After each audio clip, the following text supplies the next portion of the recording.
And when I say Kennedy, I mean John F. Kennedy.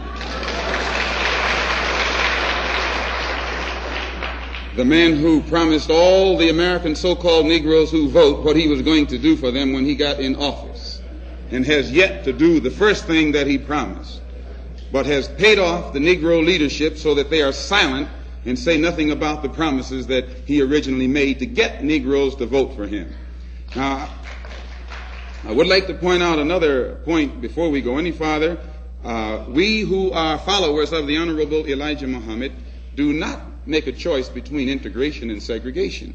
Segregation doesn't enter into the picture at all. We are for separation, not segregation. Segregation, as we're taught by the Honorable Elijah Muhammad, is that which is forced upon inferiors by superiors. Separation is done voluntarily by two equals. When you find an all-white school, they don't call it a segregated school, they call it a separate school.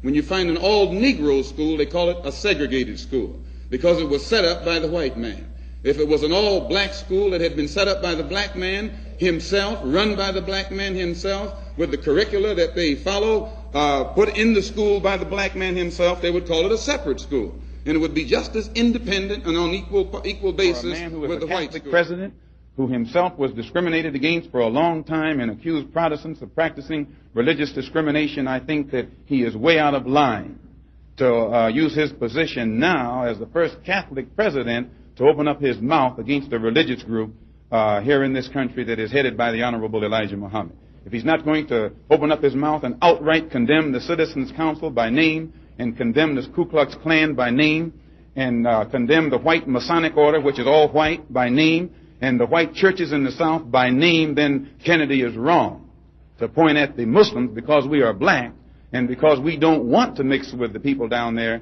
And I should say that when we express our desire not to mix with whites, they call us a hate group. And Martin Luther King is running around here telling Negroes to love all kind of white people, and they sick dogs on Martin Luther King. So it answers itself, and it shows the hypocrisy of the white man. On November 22nd, 1963, President John F. Kennedy was assassinated.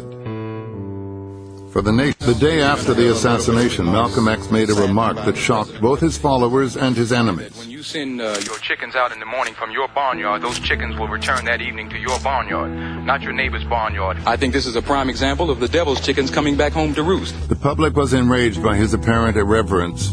In his book, Malcolm insists he was misunderstood. You were involved in a controversy some months ago with your leader. Is that over? Well, I've been silent for the past 90 days because of some statements I made concerning the President of the United States, which were distorted. They were distorted? And yes. What did you say, Malcolm? Well, I said the same thing that everybody says, that his assassination was the result of the climate of hate. But only I said the chickens came home to roost, and which means the same thing. Climate of hate means that this is the result of something. And when I said chickens coming home to roost, I said the same thing. But you did not say that you were glad the president was killed. No, that's what the press said.